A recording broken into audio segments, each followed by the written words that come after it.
Mesdames et messieurs, bonsoir. Merci d'avoir choisi RTI1. Voici les grands titres de ce 20h. La jeunesse de Grand Bassam s'imprègne des droits de l'homme. Les jeunes de la ville historique ont reçu la visite du ministre Touré Mamadou et de la secrétaire d'État chargée des droits de l'homme, Aimé Zébéyou. Une rencontre fructueuse au cours de laquelle les jeunes ont exprimé toutes leurs préoccupations. L'organisation ivoirienne pour la parole et l'audition, soutenue par une ONG italienne, vole au secours des enfants souffrant de malformations faciales, notamment le bec de lièvre. Les enfants malades seront pris en charge gratuitement lors des journées chirurgicales d'Abidjan qui auront lieu du 26 au 28 août prochain. Qui succédera à Traoré Moussa à la tête de l'UNJCI? La réponse sera connue le 14 septembre prochain à l'issue du second tour qui opposera Jean-Claude Koulibaly à Lance Touré. Le premier congrès extraordinaire tenu ce samedi à l'ISTC Polytechnique de Cocody n'a pas pu départager les 3 candidats en lice. Un accident mortel a eu lieu au Nigeria. 17 personnes ont perdu la vie dans une collision d'un minibus et d'un camion sur une route du centre du pays. L'excès de vitesse est à l'origine du drame. Une enquête est ouverte. Soyez les bienvenus sur RTI1. C'est l'une des plus grandes stars du cinéma africain. Depuis plus de 30 ans, il partage son humour et sa joie de vivre au public. Le comédien ivoirien Go Michel, notre Kofi Gombo, l'époux de Clé-Clé, est l'invité de la page culture de ce samedi. Il vient de célébrer ses 30 années de carrière, clôturée par un spectacle avec pour thème « Je vais t'engager 30 fois ». Comment cet acteur, réalisateur, producteur, scénariste s'est-il imposé dans le 7e art? 30 années de rire avec Go Michel, on en parle dans la page culture. Bonsoir, monsieur Go Michel. Bonsoir, madame. Alors, vous venez de donner un spectacle pour célébrer votre longue et riche carrière, 30 années d'expérience. Alors, dites-nous, avez-vous réussi à engager le public 30 fois, comme vous l'avez indiqué dans votre thème, je vais t'engager 30 fois? Eh bien, madame, il fallait être au palais de la culture pour voir. Il fallait être là pour demander à ceux qui se sont déplacés, les Ivoiriens qui se sont déplacés pour remplir le palais de la culture, ceux qui sont partis à la maison avec des cartons d'engagement. Chacun est parti avec une bonne dose d'engagement. Et vous allez nous dire c'est quoi justement cet engagement? Vous nous en direz davantage de la page culture. Vous nous direz d'ailleurs comment vous y êtes pris pour engager ce public 30 fois lors de votre célébration. À tout à l'heure, Go Michel. Merci. Vous restez pour le moment avec nous. Nous partons tout de suite pour Grand Bassam où la jeunesse s'est imprégnée des droits de l'homme.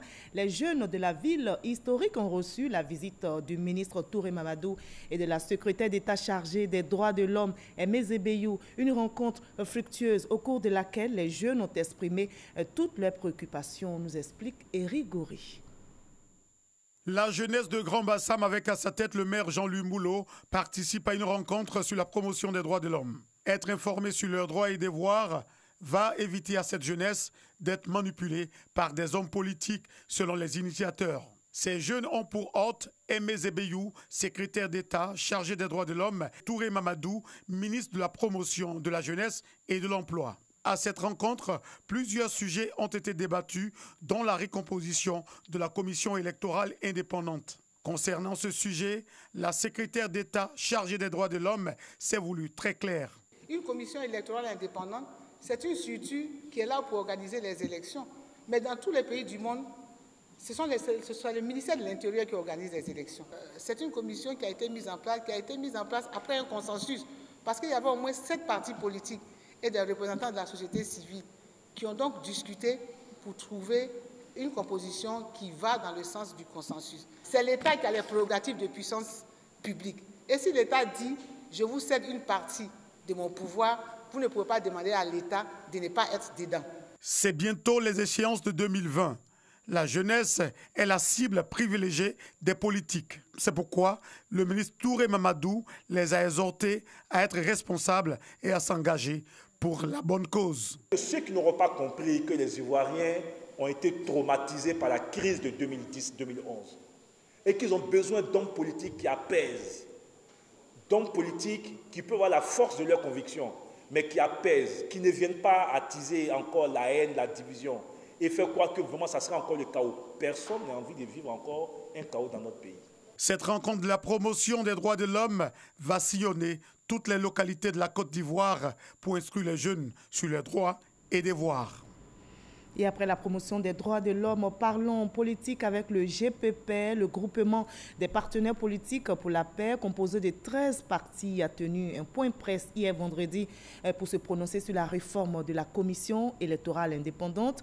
Le groupement salue les actions du gouvernement qui ont permis la recomposition de la CEI et apporte son soutien à la déclaration de l'Union africaine sur cette réforme. Sidonie Davila.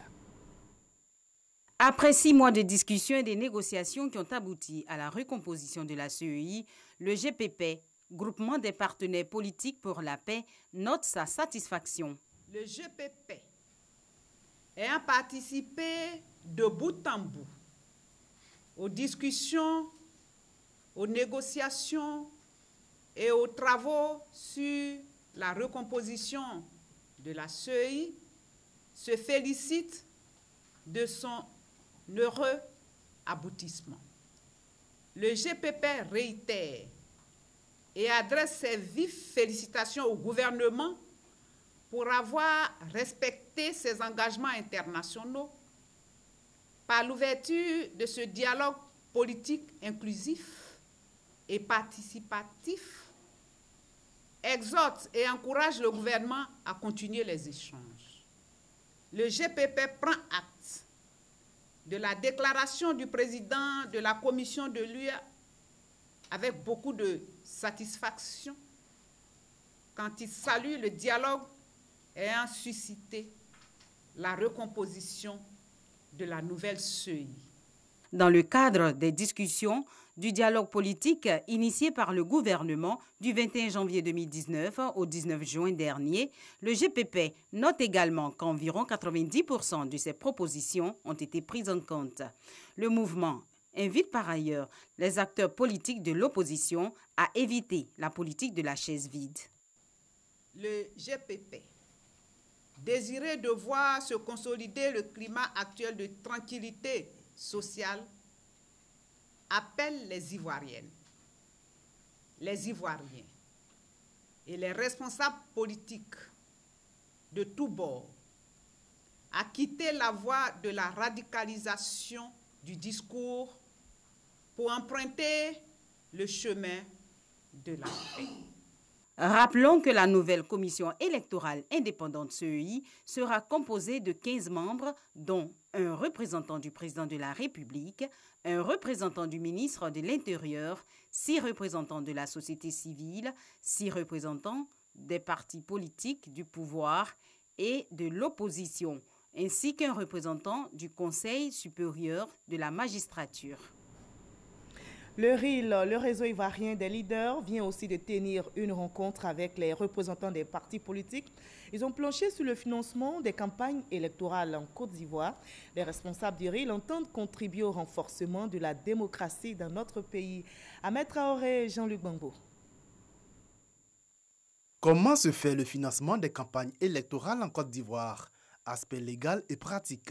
C'est autour de ce thème que s'est tenue la rencontre du RIL, le réseau ivoirien des leaders, en collaboration avec la fondation Friedrich Ebert Stiftung et les membres des partis politiques. Pour les participants, cette initiative offre une opportunité d'aborder le problème des sources et défis de financement de la campagne électorale des partis politiques.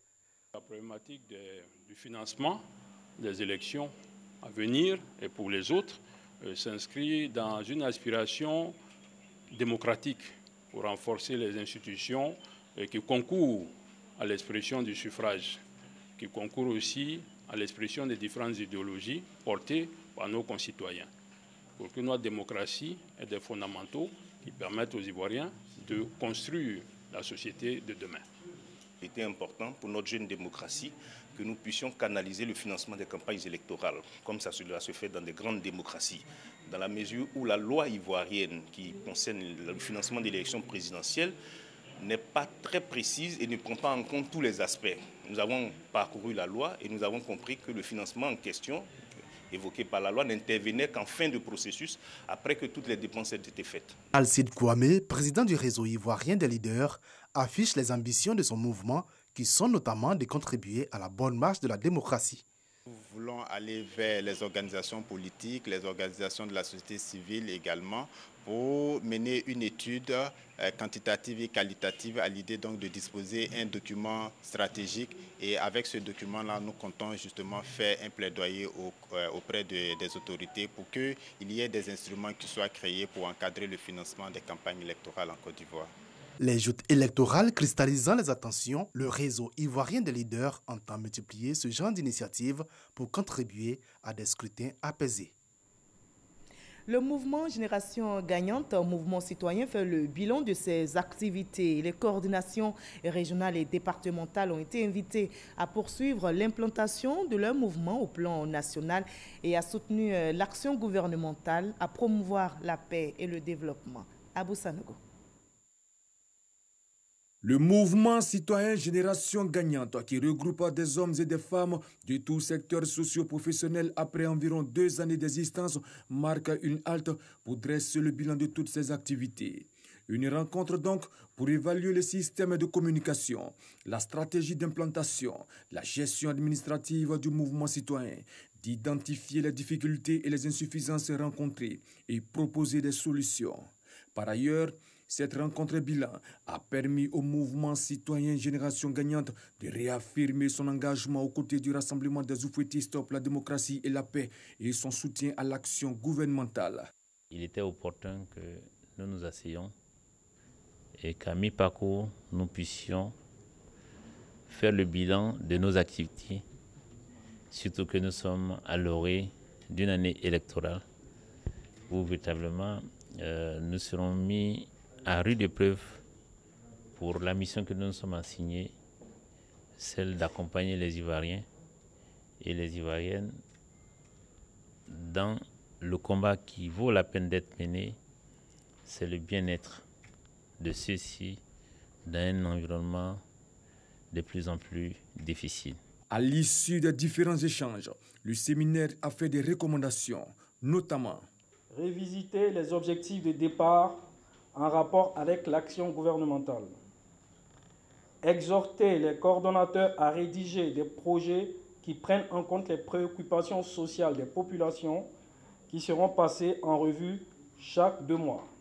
Une rencontre entre GG et le gouvernement sera organisée pour présenter au gouvernement le portefeuille de projet de GG. Le séminaire bilan de Génération Gagnante a enregistré la participation de 22 coordinations régionales et 17 coordinations départementales.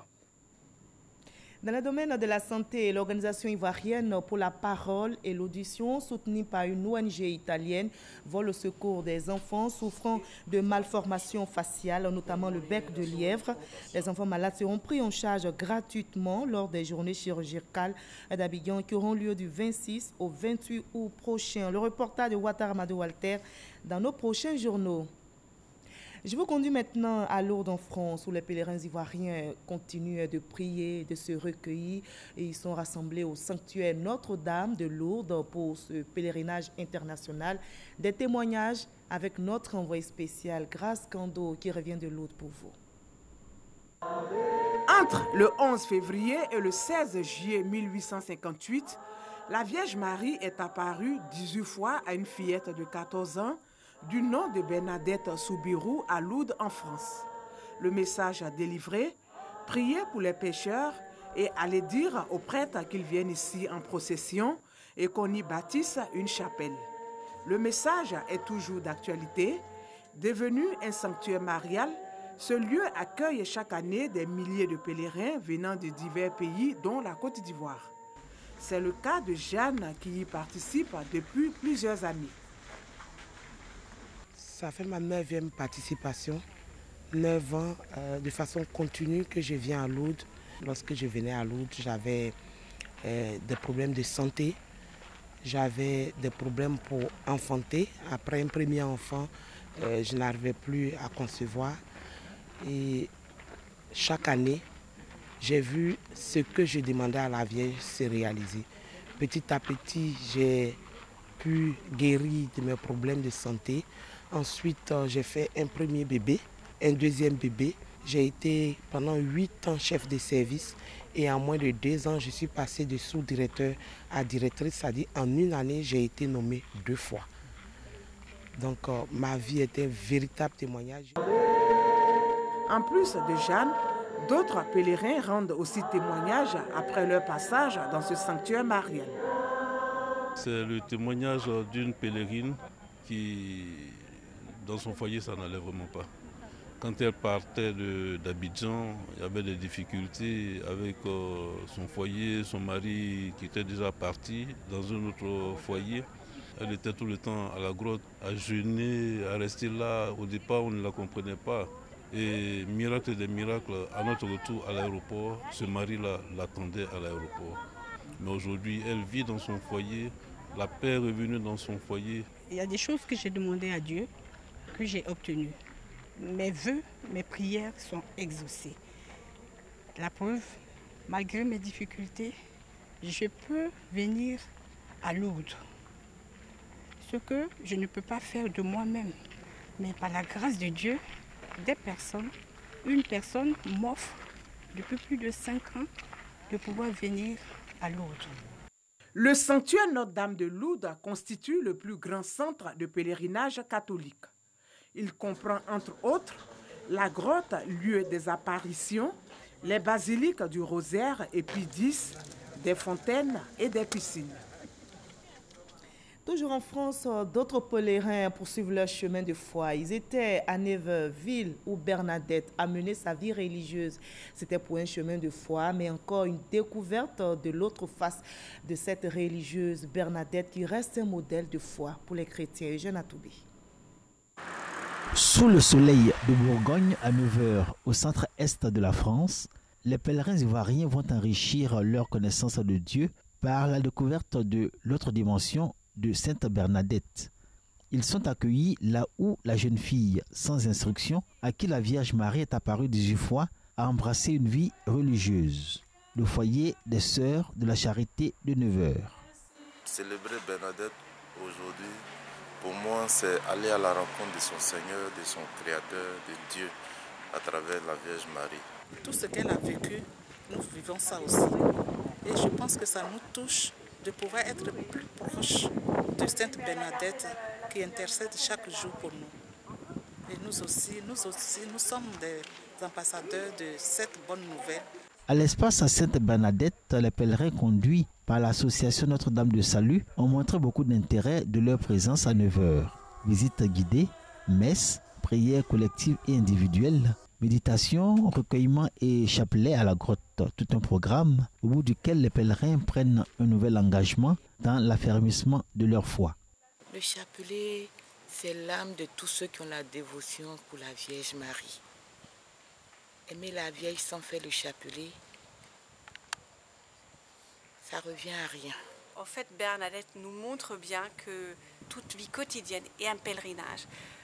Un chemin de foi pour apprendre de plus en plus à aimer, à vivre cette tendresse de Dieu qu'elle a découvert à la grotte de Lourdes. Dans sa chasse en verre, elle a la tête légèrement inclinée. Et pour nous dire, Dieu t'aime, laisse-toi aimer et ta vie deviendra une vie de résurrection.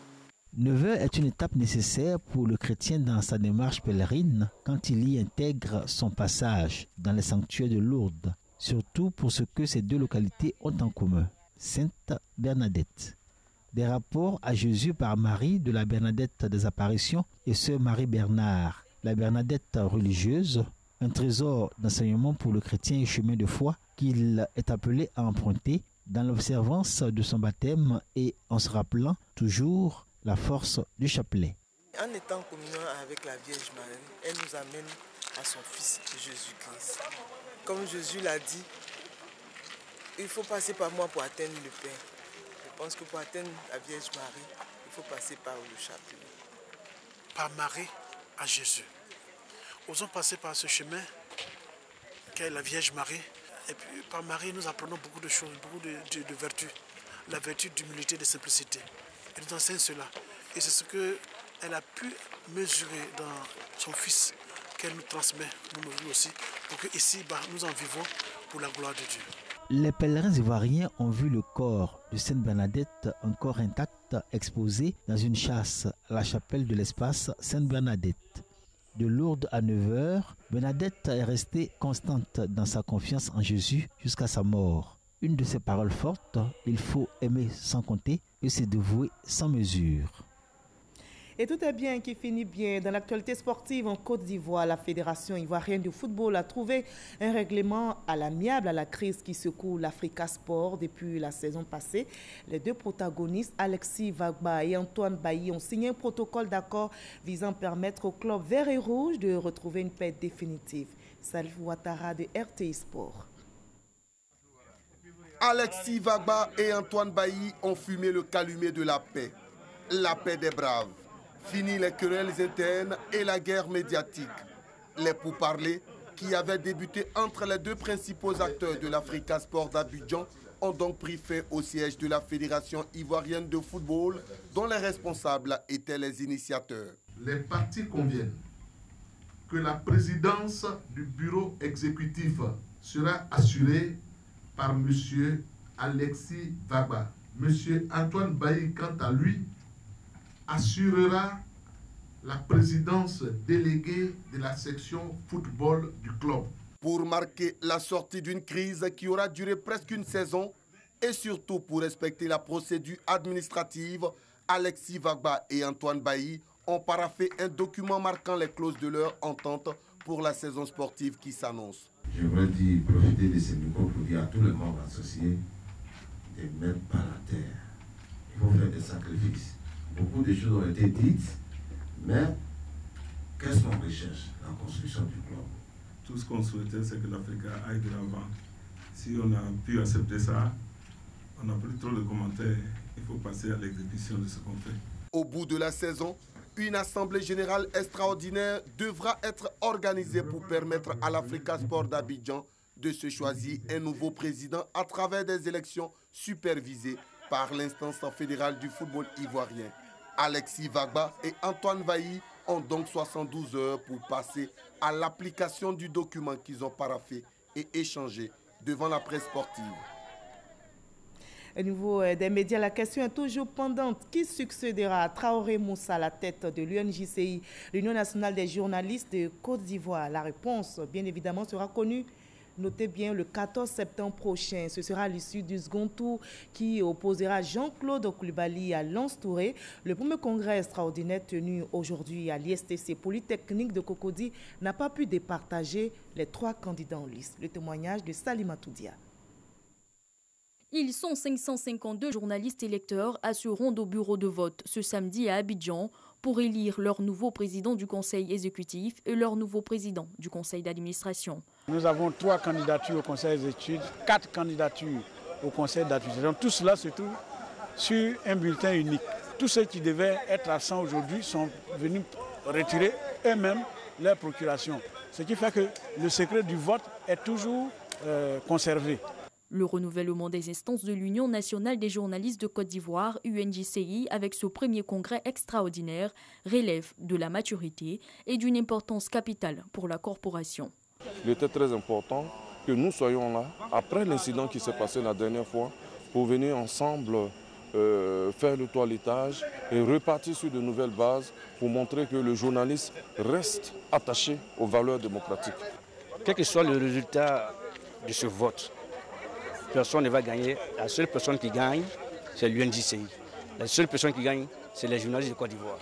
Conscients des enjeux, bon nombre de journalistes ont effectué le déplacement. Les premiers résultats officiels seront donnés à la fermeture du bureau de vote à 18h. Voilà donc qui succédera à Traoré Moussa à la tête de l'UNJC, l'Union nationale des journalistes de Côte d'Ivoire. La réponse sera connue donc le 14 septembre prochain à l'issue du second tour qui opposera Jean-Claude Koulibaly à Lance Touré. 17 personnes ont été tuées dans la collision d'un minibus et d'un camion sur une route du centre de Nigeria à la suite d'un excès de vitesse. On rapporté ce vendredi les secours. Le choc s'est produit le jeudi dans l'état du Kara entre le bus de 18 passagers et le camion qui transportait un conteneur. Une enquête est ouverte. Nous partons maintenant à Erevan, la capitale de l'Arménie. Il y a plus de 10 mois, vous vous souvenez, cette capitale archéologue accueillait le 17e sommet de la francophonie. La ville d'Erevan existe depuis des millénaires d'années, mais elle continue de conserver ses valeurs traditionnelles. Notre reporter Eric Goré vous fait découvrir dans ce 20h cette ville qui attire des milliers de touristes.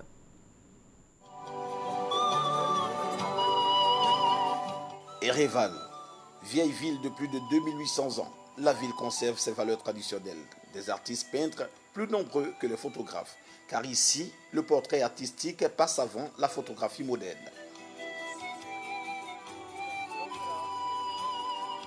À tous les coins de rue, les œuvres sont exposées, comme ici, dans ce jardin public.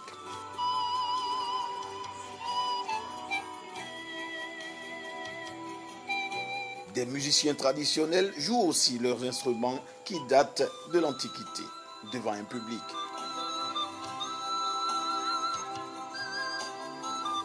Le ministre Bandama Maurice, présent à Erevan pour le 17e sommet de la francophonie, veut se servir de toutes ces richesses culturelles de ce pays. C'est un pays qui a plusieurs sites inscrits au patrimoine mondial de l'UNESCO.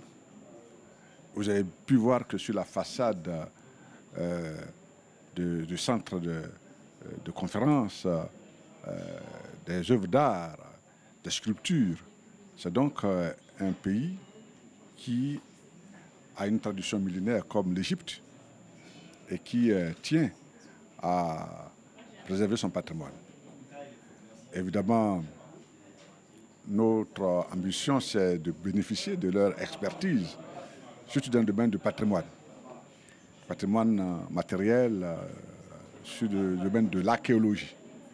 Comme je l'ai dit, c'est une vieille tradition millénaire et qui bénéficie de fouilles régulières comme en Égypte. C'est vrai que c'est un pays qui est très éloigné de la Côte d'Ivoire, mais il bénéficie quand même d'une expertise et qui peut aussi nous profiter. Des infrastructures de plusieurs milliers d'années résistent à la modernisation. Des monuments sont aperçus ça et là. Voici une cascade fabriquée par des hommes préhistoriques, mais elle est toujours solide. C'est pourquoi la première dame de la France a tenu à visiter cet endroit. Accompagnée de ses collaborateurs, Madame Macron a pris du beau temps à regarder de très près cette construction préhistorique. Et loin de l'Arménie, ici en Côte d'Ivoire, les préparatifs des obsèques de Didier Arafat vont bon train. La légende du coupé-décalé va avoir droit à de grandes funérailles avec une veillée musicale au stade Félix Houphouët-Boigny. Mais l'hommage de la figure de proue du coupé-décalé a déjà commencé. Aujourd'hui même, des fans ont organisé une procession en sa mémoire. David Soyo, Serge Coléa. Ils ont peur, un champi, ça trame. Son style musical tonique, sa rythmique percutante, ses coups de gueule ont fait de lui le plus populaire des faiseurs de coupé-décalé en Côte d'Ivoire. Il s'appelle Champi Kilo.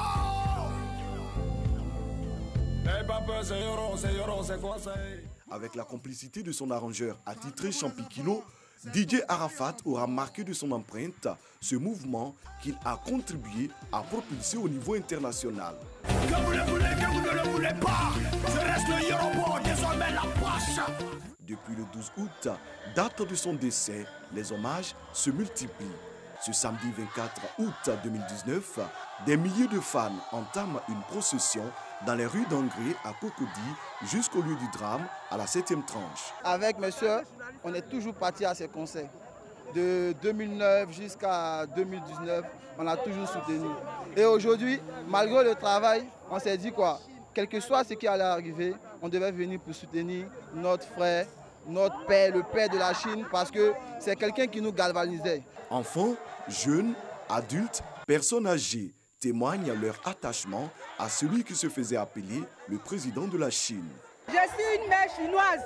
Arafat est mon artiste préféré, c'est mon idole. Alors je suis là pour lui rendre un grand hommage. Il faut écouter le message qu'Arafat vécu. C'est vrai que c'est un jeune, mais les paroles qu'il dit, c'est très profond. Quand tu écoutes Arafat, tu te sens concerné. Je suis une chinoise à 1000%. Environ 2 semaines après le drame, l'émotion reste vive. De son vivant, Didier Arafat, figure de proue du coupé-décalé, aimait communiquer la joie. Une joie qui anime encore ses fans déterminés à immortaliser le Daïchikan.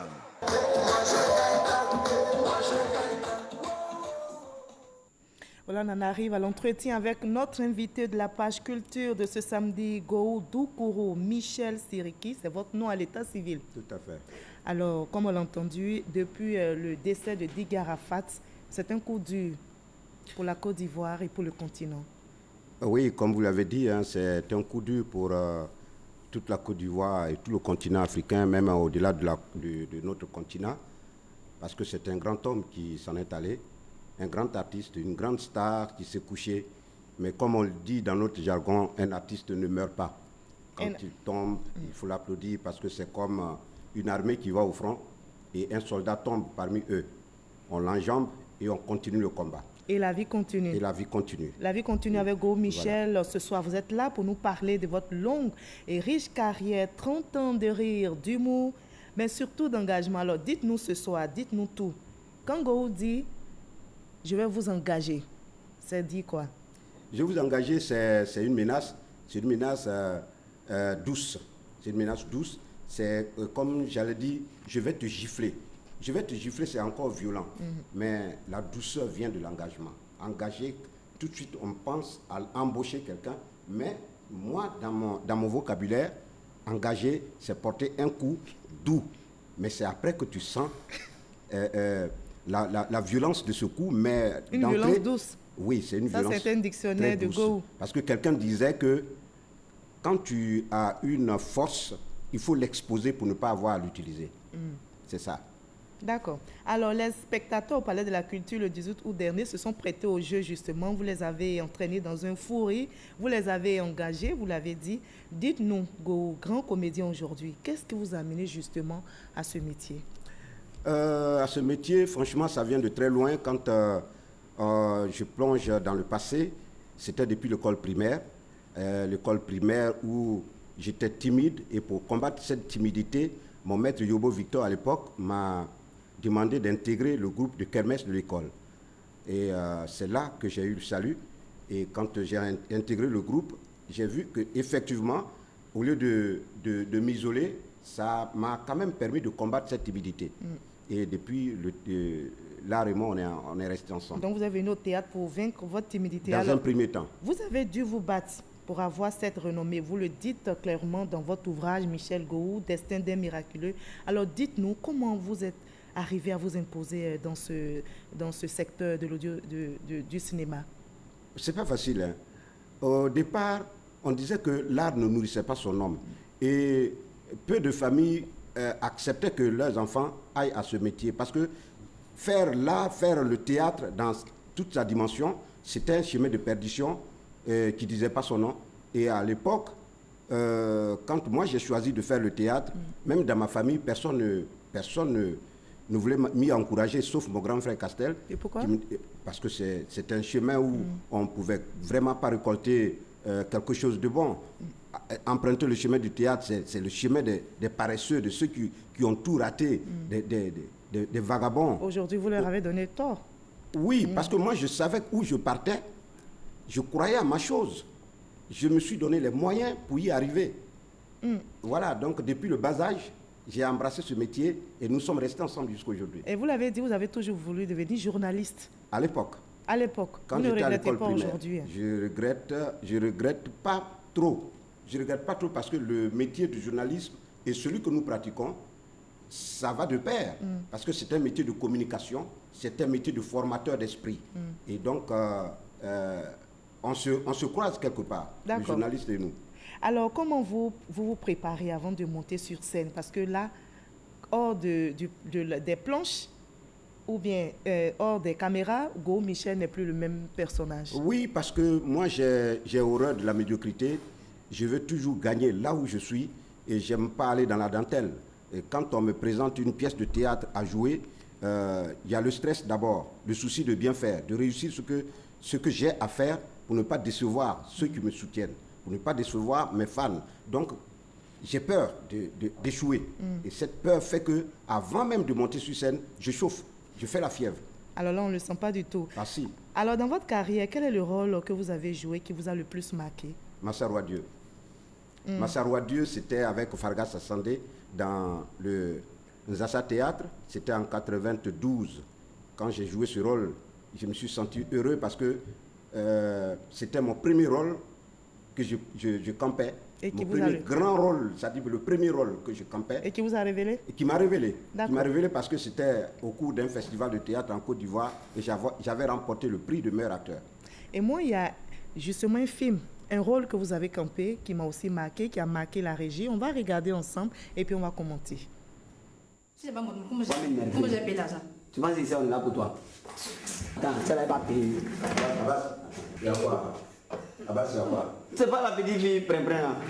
Qu'est-ce qui se passe? On finit la coiffure, elle n'a pas l'argent, elle dit, ouais, elle a déposé son portefeuille, son portefeuille. Comment j'ai pas d'argent? J'avais déposé mon portefeuille, elle a pris mon portable, c'est n'importe quoi. Oui, monsieur. Il faut te calmer, hein? Il faut payer toi partie. Monsieur, j'ai payé comment? Tu payes avec l'argent. Mais c'est vrai que j'ai payé comment? C'est donc si je trouve l'argent, j'ai payé comment? Tu vois, oui. On a trop de respect pour toi. Hein. Tu sais, ici, nous sommes dans un salon international qui se veut respect et considération. Merci. Tu comprends? Merci. Et nous, on ne peut pas se permettre de voler des portables, des petits portables. Tu comprends? Moi-même, mon portable, il est satellitaire. Il est là, il est satellitaire. Donc les petits portables, les petits portefeuilles, nous, on ne peut pas les voler. Si on doit voler, c'est des milliards qu'on vole. Ce n'est pas des petits billets de 1000. Donc il faut payer, hein? Paye-toi partie. Déjà payé comment? Oh, il faut payer toi partie. Il faut payer la chose là, ça va. Oh, il ne faut pas prendre le temps des gens là. C'est quoi ça? Tu comprends pas? Alors, Go Michel, dites-nous toute la vérité ce soir. Qui avait volé ce porte-monnaie? Le porte-monnaie a disparu. Il a disparu. Il a disparu. Volé, bon, je ne sais pas. Peut-être que c'est moi qui ai pris, je ne sais pas. Mais ce qui est sûr, il a disparu. Alors, vous est-il arrivé que l'on vous confonde au rôle que vous campez très souvent dans vos films? Oui, bien sûr.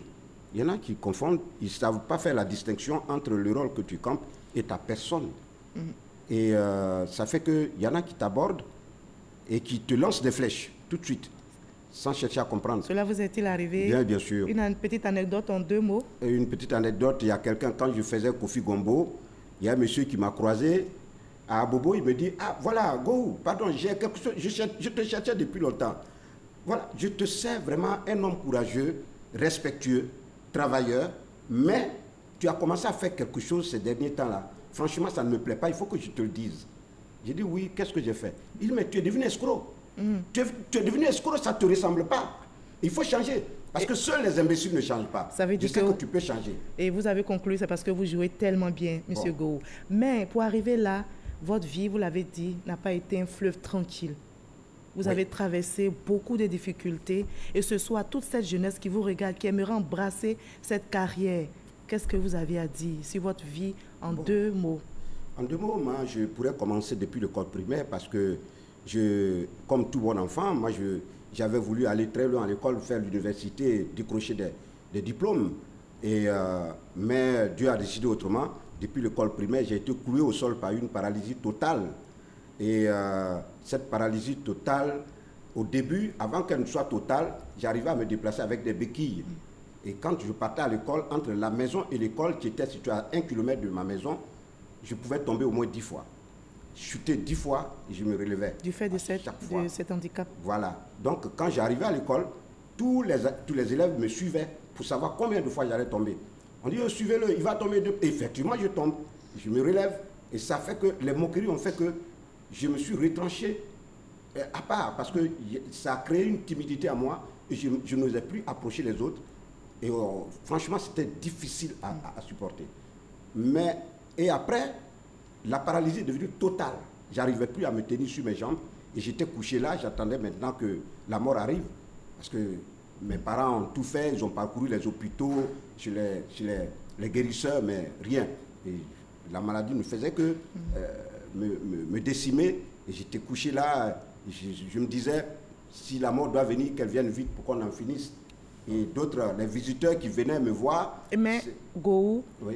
Finalement, vous avez réussi à surmonter. Oui. Vous êtes guéri et malgré tout, vous êtes aujourd'hui devenu un grand comédien. Grand comédien, peut-être. Je suis comédien, mais grand là, il faut enlever ça. Grand comédien parce que vous avez un nombre de films à votre actif, quand même. Oui, quand même, je suis peut-être... Vous avez une renommée aujourd'hui internationale. Vous avez tourné des films comme par exemple un long métrage, Bienvenue au Gondwana, qui continue d'avoir de la visibilité à travers le monde. Tout à fait. Gou, c'est la Côte d'Ivoire, Gou, c'est le continent, Gou, aujourd'hui c'est l'international. Oui, c'est l'international. C'est l'international parce que c'est ce que j'ai visé comme objectif, sortir de la Côte d'Ivoire, vendre la Côte d'Ivoire en dehors de l'Afrique. C'est ce que je suis en train de faire. Je crois que je suis à mi-chemin et je le fais peut-être bien. Et en dehors de Bienvenue au Gondwana, j'ai joué dans plusieurs films. Une soixantaine de films à votre actif. Bon, oui. Disons oui. D'accord. Qu'est-ce que vous voulez qu'on retienne pour terminer la dernière question, qu'on retienne de votre passage sur ce plateau? D'abord, je tiens à dire que le 1er novembre, 30 secondes. Le 1er novembre, j'ai un film qui sort. Ça s'appelle Le gendarme de Abobo, qui a été réalisé par Antoine Vassi. Ça sort le 1er novembre. Et je dirais quand même à toute la Côte d'Ivoire que ce métier, il est difficile. Continuez de nous soutenir. Nous n'allons pas vous décevoir. Nous allons nous battre vaille que vaille pour vous faire plaisir. Merci beaucoup, M. Gou-Michel. Merci d'avoir été avec nous sur ce plateau. Les péripéties de la vie ne vous ont pas arrêté. Vous êtes aujourd'hui une icône dans le domaine de la comédie en Côte d'Ivoire. Vous dévoilez tout sur votre vie, votre parcours, dans votre livre « Gou-Michel, le destin d'un miraculeux », un livre à lire. Absolument. Merci d'avoir été avec nous. Absolument, merci beaucoup. Il faut vraiment prendre le livre parce qu'il appartient à toute la Côte d'Ivoire et à toute l'Afrique. Merci beaucoup. Chacun son livre. Merci beaucoup, M. Gou-Michel. Et vous l'avez compris, ce journal est terminé. Merci de nous avoir suivis. Rien ne doit freiner nos rêves. Continuons de sourire surtout à la vie pour distiller plus de joie comme Gou et bien d'autres. Très belle soirée. À demain 20h.